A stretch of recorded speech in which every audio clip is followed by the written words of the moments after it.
What's up guys, Coach Az back again with another Strikers Breakdown, and today we're going to be taking a look at Cyril Gane, who is due to take on Francis Ngannou for the UFC Heavyweight Championship of the World on January 22nd. I thought now would be a great chance to take a look at the Frenchman, what he does well, what he uses, how he makes it work, and what he might use to beat Francis on January 22nd. So let's get straight into it. Cyril Gane is a French fighter fighting out of Paris, France. He fights out of the MMA Factory, which was the gym where Francis Ngannou originally trained before he moved over to the States. He started with an undefeated Muay Thai record of 13 wins, followed by his current undefeated streak in MMA at 10 wins. That's with both knockouts and submissions. His nickname, Bon Gamin, loosely translates to the good kid, and I think it's a great summary of the kind of character he has. He's a very humble fighter, he's very respectful, but my God, does he have some amazing skills, in particular when you're talking about a heavyweight.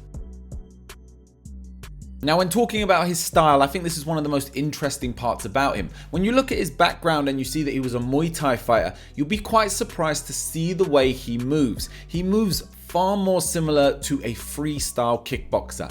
Freestyle kickboxing similar in the sense to Wonderboy, similar in the sense to fighters like Michael Venom Page. He's got this light footwork with a relatively low guard. He does a lot of what we call push and pull, which is in and out movement that we'll talk more about when we get to talking about his stance and footwork. He has an extremely well-rounded game, and we've seen him utilize everything from punches to kicks, elbows, knees, works great in the clinch, and has even shown a pretty effective ground game. But of course, this is a Strikers Breakdown, so let's get started by talking about his stance, his guard, and his footwork. I'd say Cyril Gane is one of the true examples of a switch fighter. He truly can fight out of both stances. Most of the time, when you'll hear people saying that they fight in switch, or you'll hear commentators talking about a fighter changing stances, what it normally means is they've got very particular and specific techniques and tactics that work particularly well out of a southpaw stance against an orthodox fighter, or an orthodox fighter against a southpaw. They do particular things from a different stance. Cyril Gane has been shown to work techniques off of both sides. He will jab you off of both stances. He will throw kicks off of both stances. Now, that's not to say he doesn't have tendencies, and he certainly does have certain things that he will intentionally switch to southpaw for, but I can safely say he definitely does fight switch. He can be effective out of both stances. A great fight to watch of his, if you want an example of this, is the Tanner Boser fight. In this fight, Tanner Boser is also a switch fighter, so you see both of them alternating between orthodox and southpaw to try and create different openings, whether that be a body kick where they're trying to get to an open stance, or sending the cross down the middle through a closed stance. Cyril's very light on his feet. He stays on the balls of his feet. You will see him bounce from time to time, and he likes to fade in and out of range, something that I refer to as push and pull. The reason I refer to it as push and pull is I like to think of movement more in terms of how it affects the opponent rather than the intentions of the person doing it.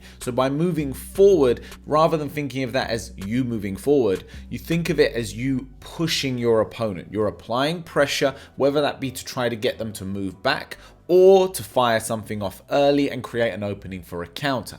When you move backwards, it's not you retreating backwards, it's you pulling your opponent. You're drawing them in, whether that be again to hit them with a counter or to change ranges on them and set up particular techniques. So what you'll see Cyril Gane doing a lot is pushing in and pulling out, pushing in and pulling out. And he'll do this in different ways, but in particular, it's just with that light footwork or with a stance switch by either stepping back to change stance or stepping forward to close distance, push and change stance. Fortunately for me, he's another fighter I can now point towards to show the benefits of using a low guard. He's not someone who wears his hands high up by his head, which is particularly interesting when we're talking about a heavyweight, where really the big risk you've got against a lot of those top guys is them making a connection with your head and knocking you out cold.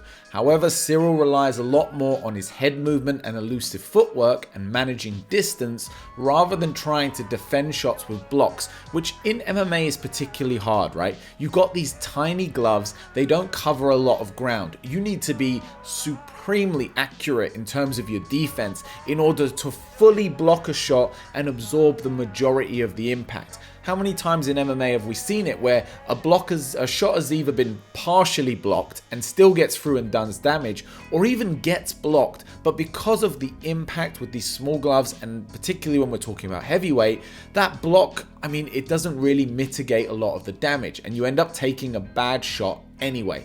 Especially when we're talking about him fighting Francis, right?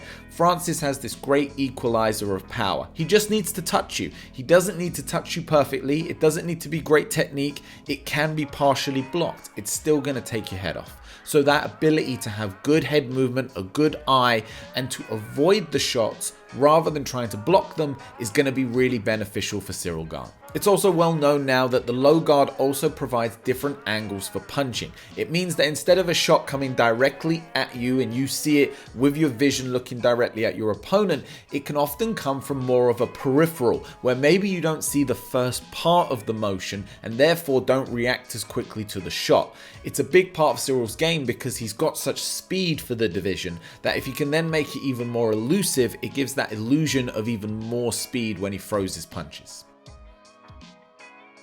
Alright, let's talk a little bit about his punching game. Now, I did say he's a switch fighter, and he definitely is, but I would say his boxing prefers the orthodox stance. When he's in orthodox, you'll see him work a lot behind his lean hand jab. He'll throw that jab out, and he'll use it to kind of measure and feed for distance. Now, every time he fires it, it's generally with the intention of trying to hit with it, but he will throw it on its own a few times, and this is often a setup for a follow-up shot. So what you'll see him do is you'll see him go jab, jab, and then jab cross. Or what he really likes to do, and what I really enjoy from Cyril Gane, is he'll throw that straight rear hand to the body. A karate, taekwondo, you'd hear this referred to as a reverse punch. It's not something you see so much again in Muay Thai, although it's definitely one of the shots that's used. It's not used as much, and it's fantastic how he applies it, because he'll get them committed to worrying about being hit in the head, and then he'll shoot a huge shot through to the body, taking the wind out of them and helping to break them down. Also, if you can get them believing that that body shot's coming, it then is going to create the opening later on for him to come back upstairs and hit them with the cross. He's also got a really strong counter game. He likes the pull cross, like I said, that push-pull movement where he'll pull back to draw his opponent in, make them miss, and then take advantage of that opportunity to land a cross of his own. He also has a really good check hook that he seems to be able to throw off of both stances. So regardless of if someone's coming in off of a jab, which if it was orthodox would mean he'd want to be southpaw, because it means he could come round the outside of that jab. But if they're throwing that cross, it means he could do it from orthodox and come round on the other side, on the outside of that cross. His reserved and measured approach means that he does tend to stick towards more straight punches until he's got his opponent hurt. Once he knows that he's got a vulnerability in you, or he sees them starting to wilt, then you'll see him starting to throw uppercuts and hooks and more powerful deceptive shots to try and get the finish. Now, most of what I've said there applies to when he's fighting in orthodox, but also when he fights in southpaw. But when he does switch to southpaw, it's more in particular to set up his kicking game. The majority of people that Cyril Gane has fought have been orthodox, which means that if he wants to hit them with a rear leg kick, it's ideal that he be a southpaw. If he's a southpaw and they're an orthodox, they'll fight in what's called an open stance, and what this does is it exposes the liver to a body kick, or at least it exposes that whole midsection to a body kick and makes it far easier to land. So in talking about Cyril's kicking game, you can really divide his two legs, and they have two very distinct jobs. His right leg, regardless of stance, is generally used to teep, outside leg kick, and to shoot knees. He uses the teep to manage distance and also to just help attack into that body. He will throw the outside leg kick again on an orthodox opponent. That'll be their lead leg that's out in front, so that right kick would go into the outside of the thigh. He will also occasionally throw a kind of weird oblique kick similar to a John Jones, mostly again just to get his opponent thinking about it and making them avoid wanting to rush in on him, helping him to maintain that distance by making him second guess walking onto that oblique kick. His left leg is very much his roundhouse kick leg. He will switch to southpaw and use it to throw that kick, particularly into the body is what he likes, but he has been seen doing it on occasion both to the head and to the inside of that lead leg or outside if they switch over to the southpaw stance. What all this switch fighting allows him to do so well is to try and alternate between these. So for example, he might throw a front kick in order to switch stance to set up the roundhouse kick. He might throw the roundhouse kick to switch stance to then throw into a leg kick. Now, the majority of what we've talked about so far is long range attacks. It's keeping people on the end of your jab, the end of your kicking range. But Cyril actually does really well at closer ranges as well. This is where his Muay Thai experience does shine through. He has a really good knee game in the clinch. He has a great way of just finding that midsection. He can throw knees off of both sides. So if they start defending on one, he'll then alternate and throw to the other. He's got elbows that he steps in with to get him into clinches and that he uses to break out and get away from. You'll also see him using a really cheeky uppercut when he's trying to break off of a clinch against the fence. It should also be mentioned, and he should get credit, that when his opponent is semi-grounded, meaning that maybe they've got one hand on the floor, maybe they've got one knee on the floor, depending on the rule set, he's very good at identifying when that's happened. There was a fight in his earlier career pre-UFC where he made the mistake of kneeing an opponent in the head when they had a knee down. He lost a point, I believe, got a warning, the fight continued, he still won. But very nearly and was very eligible to be disqualified based off of that performance. Since then, and in the UFC, I've seen a few occasions where he's been far more conscious of where his opponent's hands and knees are and where he attacks with those knees. He'll attack to the body if he believes you're grounded, but the second he knows that your hands and knees are off the ground and you're no longer considered grounded, he will then transition and attack to the head. So it shows great composure, which is something we're going to talk about now in the last part, the intangibles. Cyril Gane's main intangible has to be that he fights like a lightweight. He fights like someone 3 or 4 divisions smaller than himself in regards to how they move. Go watch 9 out of 10 heavyweights and you'll see that they tend to rely on a more flat-footed, heavy approach. They have power, they normally have strong wrestling games, which means that once they're inside, they can start doing what they need to do. Cyril Gane really throws that playbook out of the window and offers something very difficult for the majority of heavyweights, which is this light-footed approach. This ability to come in and out of distance, hit you a bit, and then get away from you. To be very deceptive in terms of when you're available to be hit or even tackled to get you into a grappling scenario.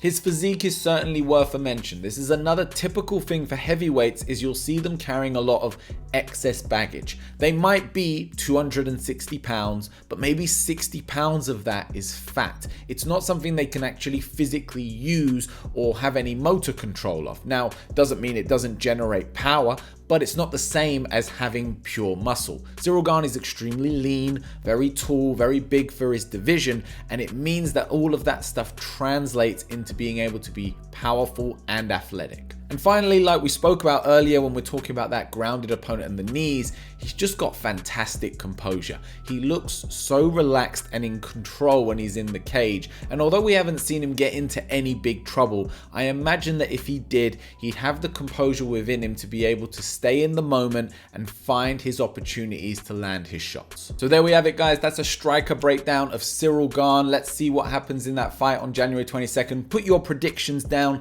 in the comments below. If you've enjoyed the video, I'd appreciate it if you hit that like button, subscribe to the channel. We got new videos coming every week, and I will see you on the next one.